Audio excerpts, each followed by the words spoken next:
Students, whatever homework is given to you, you have to submit it on the very next day between 8 am to 1 pm to the given WhatsApp number, and it is compulsory to submit your homework as your attendance will be marked on the basis of your submission.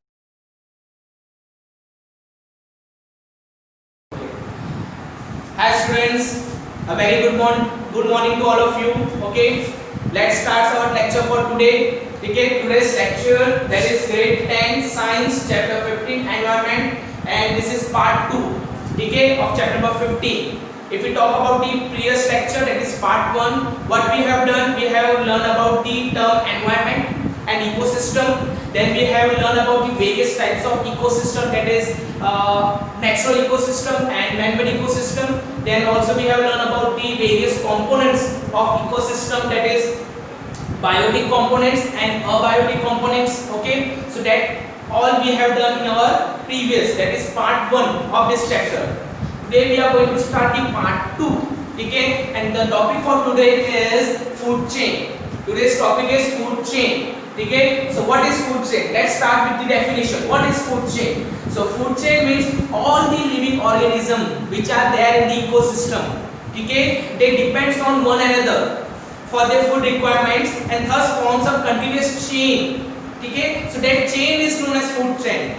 That means one organism is depending on other for its food, that organism is dependent on other for its food. Okay, so thus they form a continuous chain from lower level to the higher level. So that continuous chain is known as food chain. And the most important part, each and every step which is there in your food chain is known as trophic level.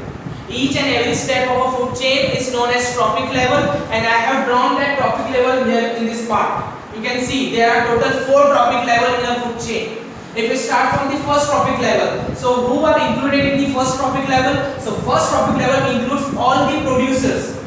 All the producers which absorb solar energy and make their own food by the process of photosynthesis. Okay, all those organisms, okay, which able to make their own food by the process of photosynthesis by absorbing the solar energy from the sun are considered as food producers in the food chain, and all those producers come under the first trophic level. For example, if you talk about green plant, I have written the example also, green plant. So green plant are the producer in terrestrial ecosystem. Suppose I talk about the marine ecosystem. Marine means the water ecosystem. So who are producer in over there? So that is algae. Various algae are termed as producer in water ecosystem or marine ecosystem. Okay. Then we talk about the second trophic level. Okay. So second trophic level की बात करें, so in second trophic level we have all the herbivorous animals.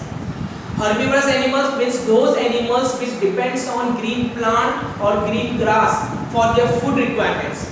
Okay, those animals who eat only green grass and green plant as a food are known as herbivorous animals, and those herbivorous animals are included in the second trophic level of your food chain.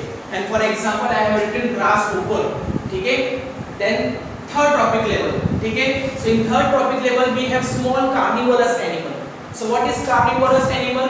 Carnivorous animals are those organisms which eat smaller herbivorous animal as their food.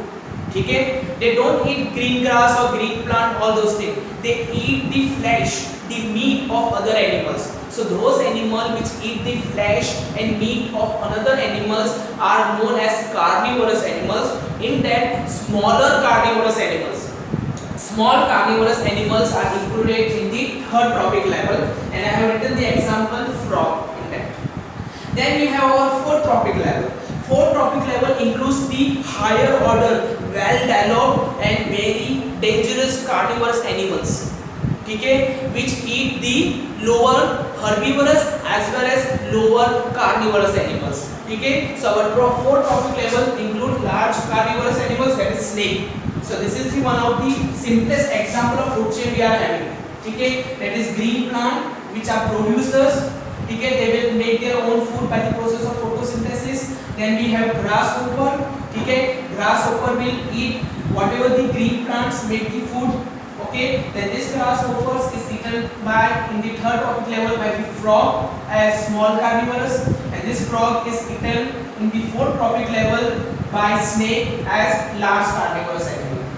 Okay, so this way we have the various tropic level 1, 2, 3 and 4 tropic level in a food chain, where each organism is being eaten up by the higher order organism for its food requirement. Okay, so you hope you got the topic of food chain. Okay, then we have one more thing, that is food web. Apart from food chain, there is also one more network is there, and that network is known as food web. See, food web is nothing but it's like food chain also. When one or more food chains get interconnected with each other, then such a complex network of food chain is known as food web. That means food web consists of one and more food chain within itself. ठीक है, अगर हम food chain की बात करें तो food chain का simple एक खुद का एक नेटवर्क होता था, एक सिंपल चेन होती थी। लेकिन जब एक चेन कॉम्प्लेक्स हो जाए, जिसमें एक से ज्यादा फूड चेन्स के ऑर्गेनिज्म एक दूसरे पे डिपेंड है, ठीक है, that means the organism of one food chain is depending on other organism of other food chain for its food requirement, then there is a formation of network is taking place, or such a complex network is known as food web. Okay, so food web is the interconnecting network system between the animals of different food chain. Okay, is it clear? Okay, then मैंने दो बहुत important questions यहाँ लिखे हैं, that energy flow in ecosystem is unidirectional and biological magnification. These two questions are frequently asked question in board exam, ठीक है, in 2 marks or 3 marks, ठीक है, ये दो क्वेश्चन बहुत पूछे जाते हैं. No doubt whatever the topic we have learned till now, they are also important, but these two questions are very much important as far as your board exam is concerned. So first question, give reason why energy flow in ecosystem is unidirectional. Unidirectional means once the energy flow, it's not going to come back anyhow. Unidirectional, that means energy will flow in one direction only. So why this energy is flowing in one direction in food chain or in our ecosystem? Why is it so? So let's understand it very well. Okay, that means suppose whatever you have to refer this diagram for that. See, मैंने कुछ लिखा है, some important point to remember. If we talk about green plants, so whatever the solar energy is absorbed, solar energy is being incident on the green plants. Out of that, only 1% solar energy is absorbed by the green plant during the day, during the whole day. यानी आपके plants के ऊपर जो भी solar energy गिर रही है in the forms of sun rays, out of those 100%, only 1% is absorbed by the green plant. Only 1%, and that 1% solar energy is being converted into chemical energy by the green plant with the help of photosynthesis process. है ना, यानी जो भी 1% solar energy absorb की green plant ने, उस 1% solar energy को green plant क्या करते हैं, केमिकल एनर्जी में कन्वर्ट कर देते हैं, and that chemical energy is being formed by the process of photosynthesis. उसके लिए वो एक प्रोसेस करते हैं जिसका नाम है photosynthesis. Okay, that means whatever the solar energy is absorb, उसका खाली 1% ग्रीन प्लांट ने यूज किया, बाकी तो 99% एनर्जी वापस एटमॉस्फेयर में चली गई. ठीक है, नाउ आउट ऑफ दैट 1%, अब इस 1% को हम 100% मानते हैं, यानी आपके प्लांट ने 1% सोलर एनर्जी को एब्सॉर्ब करके एक फूड बना दिया, केमिकल एनर्जी फूड बना दिया. Now that food is 100% for that next trophic level, यानी हम सेकंड ट्रॉपिक लेवल की बात कर रहे हैं. यानी प्रोड्यूसर्स ने, ग्रीन प्लांट्स ने सोलर एनर्जी को एब्सॉर्ब करके जो भी केमिकल एनर्जी बनाई, that's a food. Now we have to consider that food as a 100% food. Out of that 100% food, only 10% energy is being taken by the next tropic level organisms. समझ में आ रहा है? यानी first trophic level के बाद जो second trophic level है, उसके बाद जो थर्ड ट्रॉपिक लेवल है, उसके बाद जो फोर्थ ट्रॉपिक लेवल है, हर एक ट्रॉपिक लेवल ऊपर जो ऑर्गेनिज्म है वो उस फूड में से only 10% ही यूज कर पाता है, बाकी 90% लॉस्ट हो जाता है in the form of other way, in the other forms. Okay, That means lots of energy loss, मैंने लिखा है too much of energy loss take place at each tropic level. But the question is, whatever the energy, that is 1% energy absorbed by green plant, 10% energy absorbed by the other tropic level organism, whatever the energy once absorbed by the organism in any tropic level, that energy is not going to revert back. मैंने लिखा है यहाँ, ठीक है? It's not going to revert back to its previous tropic level. यानी एक बार energy एक trophic level से दूसरे ट्रॉपिक लेवल में चली गई, तो उसको रिवर्ट बैक यानी उसे वापस पीछे नहीं भेजा जा सकता. That means there is no, ठीक है? It's like one way road. It's like one way road. आप एक बार आप रोड पे चले गए तो आपको आगे ही जाना है, आप पीछे नहीं आ सकते. There is no chance of coming back. ठीक है? That's why it is known as the whatever the energy flow in ecosystem is there, it is unidirectional.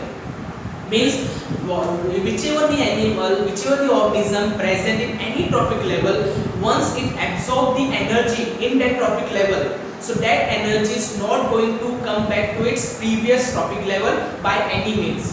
Now it's going to be transferred to next energy level, but it's not going to go back to its previous energy level. So that is the thing we call that whatever the energy flow in an ecosystem is there, it is unidirectional. It is unidirectional every time. ठीक है? Once the energy is passed to another, means its successive energy level, it's not going to come back to its previous energy level. That's why. Okay? So समझ में आ गया why the energy flow is unidirectional in an ecosystem. Now the most important question is biological magnification. So what is this biological magnification? ठीक है? You have heard about pesticides, है ना? आपने बहुत सारे pesticides, insecticides का नाम सुना होगा. ठीक है? They are nothing but the one type of chemical substance and they are non-biodegradable. Non-biodegradable means उनको हम simple form में convert नहीं कर सकते. They assume their complex form throughout their life. Throughout their life is जहाँ भी रहेंगे वो हमेशा अपने complex form में present होंगे. हम उनको simple form में convert नहीं कर सकते. ठीक है? So when such pesticide when we spread in our farm, ठीक है? जैसे हम हमारे pesticides को farm में spread करते हैं, so what happen? Whatever the pesticide powder is there, it get accumulate on the surface of the fruits and vegetables, and they are non-biodegradable. You have to keep this word in your mind. They are non-biodegradable. That means when we take such fruits and vegetables and bring them to our home for cooking or for eating purpose, what we do, we usually wash those vegetables and fruits in the boiled water or hot water or normal water. Okay? But just by washing the fruits and vegetable in a boiled or hot water is not going to degrade that pesticides. खाली washing करने से fruits और vegetable पे लगा हुआ pesticide wash नहीं होता. Why? Because I said that they are non biodegradable. हम उनको डिग्रेड कर ही नहीं सकते. That means they will remain on the surface of fruits and vegetables. So what happen when we eat such fruits and vegetable, those pesticide, those chemicals get into our digestive system, and once they enter our digestive system, they remains in our cell. ठीक है? वो हमारे sales में ऐसे के ऐसे पड़े रहते हैं सालों तक, वो डिग्रेड होते ही नहीं है. बिकॉज हमने पढ़ा है ना in life process chapter we have learn whatever the food we eat after digestion it is being remove from the body in the form of waste. लेकिन ये जो पेस्टिसाइड्स और फर्टिलाइजर्स होते हैं वो हमारे बॉडी से रिमूव नहीं किए जा सकते. वो हमारे बॉडी सेल्स के अंदर एक्यूमुलेट हो जाते हैं, यानी वहाँ एक एक करके धीरे धीरे जमा होना शुरू हो जाते हैं. So whatever the magnification of this pesticides is taking place in the cells of our body, that magnification is known as biological magnification. जिसमें because जरूरी तो नहीं है कि आप साल में एक बार फ्रूट्स खाते होंगे, आप कई बार खाते हो. So naturally जितनी बार फ्रूट्स और वेजिटेबल्स खाओगे जिनको पेस्टिसाइड्स स्प्रेड किया गया है, so naturally each and every time that pesticides or that chemicals are going to be concentrated, are going to be accumulated in your body cells. So slowly and steadily those proportion take the धीरे वो बड़े होते जाते हैं. और जब वो बहुत हद से ज़्यादा उनकी कंसंट्रेशन हमारे बॉडी सेल्स में इंक्रीज हो जाती है, then we have this biological magnification, and because of which we have serious disease like cancer, tumor, ऐसे बड़ी बड़ी बीमारियां हमें होती हैं. So that is the reason. ठीक है? So पता चल गया what is biological magnification. Okay? So this two are the most important question which are frequently asked in your board exam. That's why I have written separately. कि energy flow in ecosystem is unidirectional and biological magnification. Okay, so I hope you got this topic of food chain and food web. Okay, it's a very important topic as far as your board exam is concerned. Okay, in that you have 3 questions. First, what is food chain and explain its topic level. Again, it's of 2 or 3 marks, and this 2 more questions we are having. Energy flow in ecosystem is unidirectional, give reason, and biological magnification. These 3 questions are the board oriented question of this topic which we have taken today. Okay, now we are going to start the new topic of today's lecture. Okay, and that topic is ozone layer. Now you are familiar with this word ozone layer. Okay, it is present at the higher altitudes of our atmosphere, that is stratosphere, the outermost sphere of our ecosystem, that is stratosphere. So in that stratosphere we have an outer covering of a gas known as ozone gas. Okay, so we will start with the formation reaction, means how this ozone gas is formed in our ecosystem at the stratosphere, that we are going to learn first. So it is due to photo dissociation reactions. You have heard about the thundering of clouds. आपने सुना है ना thundering of clouds, यानी जब बारिश का मौसम आता है ना, क्लाउड सब आपस में एक दूसरे से हिट करते टकराते हैं, सो थंडरिंग होती है, बहुत जबरदस्त आवाजें आती है. So during that thundering, whatever the electricity is being generated, with the help of that electricity, one photo dissociation reaction take place in the atmosphere at stratosphere level, and due to that electricity, whatever the oxygen molecules are present in the air at the stratosphere, that electricity break that bond between the 2 oxygen atom, and you have that means between the oxygen molecule, and you will get 2 individual oxygen atom. Now this 2 individual oxygen atom one by one combine with the oxygen molecule in the second step of photo dissociation reaction, and finally you will get the ozone gas. So this is the way, and this is the chemical reaction through which your ozone gas is formed. The process, the chemical reaction which is there, it is known as photo dissociation reaction. It takes place in 2 steps. In the first step, due to thundering, whatever the electricity is being generated, with the help of those electricity, the bond between the 2 oxygen atom in the oxygen molecule is being break. After breaking the bond, we get 2 oxygen atom individually. Now those 2 oxygen atom one by one combine with oxygen molecule, and you will have your ozone gas, that is ozone molecule. Okay, now what is the function of this ozone gas? The most and the only function this ozone gas does is to absorb harmful UV rays. Means whatever the sun rays which are coming from the sun in the form of sun rays, it have various wavelength, short wavelength, long wavelength. So in that shorter wavelength sun rays, they are very harmful for our body.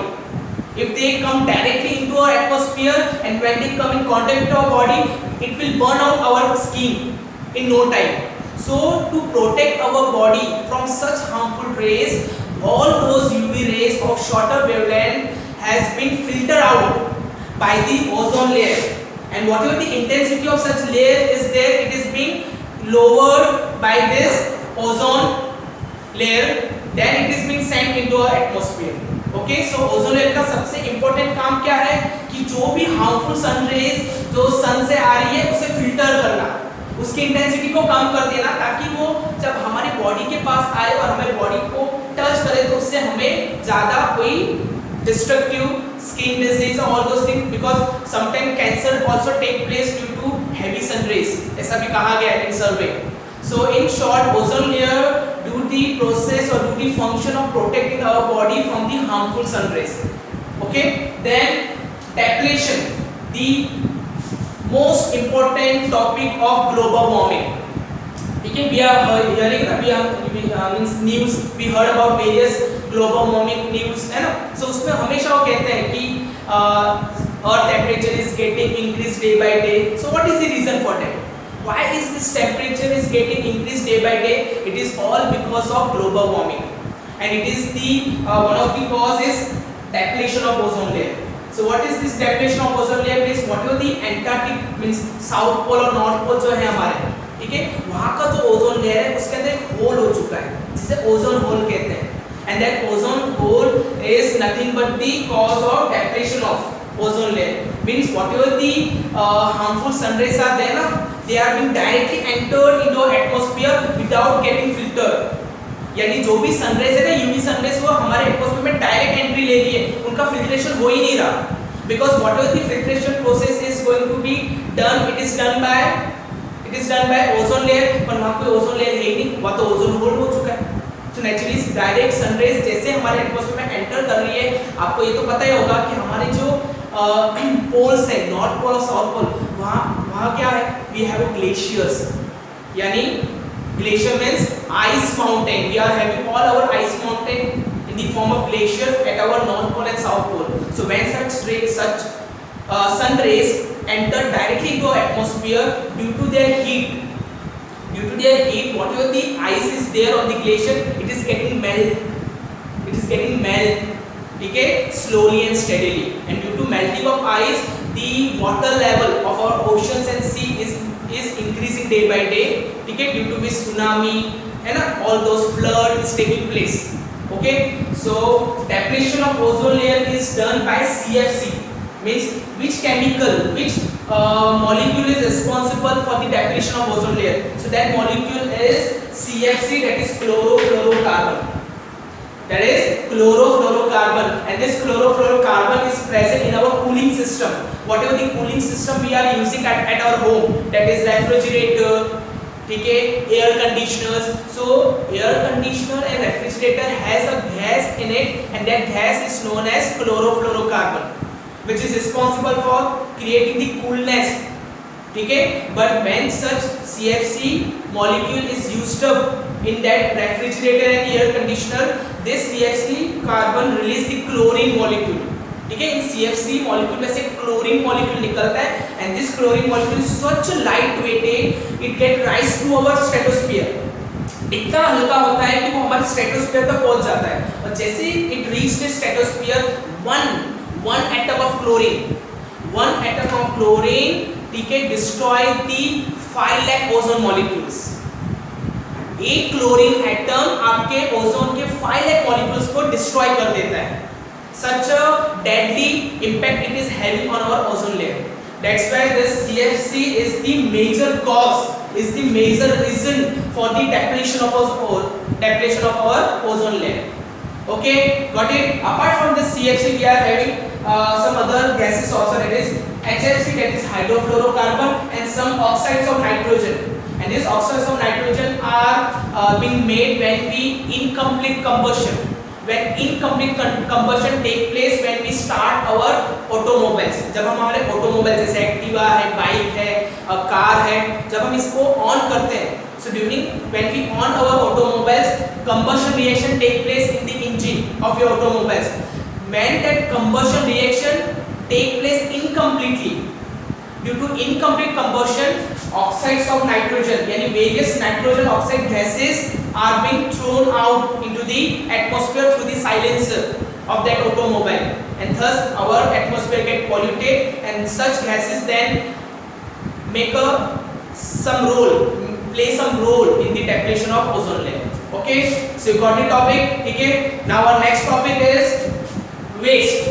Waste means whatever the unwanted and unnecessary things which we produce during our daily activities, which are not needed by us at all. Okay, such unwanted and unused things, okay, unnecessary things are known as waste. Now this waste is generally divided into two parts, that is biodegradable waste and non-biodegradable waste. If we talk about biodegradable waste, so biodegradable waste are such waste which can be easily decomposed by biological activities or by biological process, and non-biodegradable waste are such waste which cannot be decomposed by biological process. यानी वो waste जिसको हम biological process से decompose कर दे, वो biodegradable waste, और जो biological process से डिकम्पोज नहीं होता, that is non biodegradable waste, ठीक है। Now what is the biological process of decomposing, ठीक है, और degrading the biodegradable waste is done by the decomposers, and that means decomposers play the active role in degrading or decomposing the biodegradable waste, whereas decomposers has no role to play in degrading non biodegradable waste. Why? Because non biodegradable waste decompose होते ही नहीं है. अगर वो decompose ही नहीं हो रहे तो decomposer का कोई रोल ही नहीं है. Okay, then third point, all type of organic substance are biodegradable. आप अपने डेली लाइफ में जो भी ऑर्गेनिक सब्सटेंस यूज करते हो, फ्रूट्स, वेजिटेबल्स और any type of food items you are eating, all those food items are nothing but the organic substance. So all the organic substance are considered as means when we use such organic substance and whatever the remains of those organic substance is left, all that left organic substance are considered as biodegradable waste. And similarly man-made substance, that means जो हमने बनाई है, जो चीजें हमने बनाई है, plastic, rubber, ठीक है, ग्लास, all those things, ठीक है, which are man-made, synthesized, all those man-made synthesized come under the class of non-biodegradable waste. And I have written the example also. See, for example, remains of fruit, यानी fruits को खाने के बाद जो उसका waste या vegetable का जो waste बच जाता है, that waste is biodegradable waste. ठीक है, then some scale यानी fruits के ऊपर का जो skin होता है जिसको हम remove करते हैं वो, then dead bodies etc. And in non-biodegradable waste you have plastic, glass, polythene, chemicals etc. So here that is the difference between, because this is the most important mark question of this chapter. Give difference between biodegradable waste and non-biodegradable waste. Okay, done. So I hope you got the topic. Okay, so how many topics we have covered today? First we have learned about the food chain and food web and its topic level. Then we have learned about the flow of energy in ecosystem, which is unidirectional. Then we have learned about the biological magnification. Then we have started this topic, that is ozone layer, its formation and its cause for depletion. Then we have started our final topic, that is waste and its various type, that is biodegradable waste and non-biodegradable waste. Okay, so here our chapter is going to finish. Okay, whatever the topics are there, we have covered each and every topic. So today in this lecture we have finished our chapter number 15, that is environment. In our next lecture we are going to start the new chapter. Okay, that is chapter number 1, chemical reaction and equation. Okay, as a homework, okay, at your home whatever the exercise is given, okay, after the chapter and whatever the in-text questions are given in the textbook, all those questions you have to prepare for the board exam. Okay, we will see you in the next lecture. Okay, till then take care, bye bye.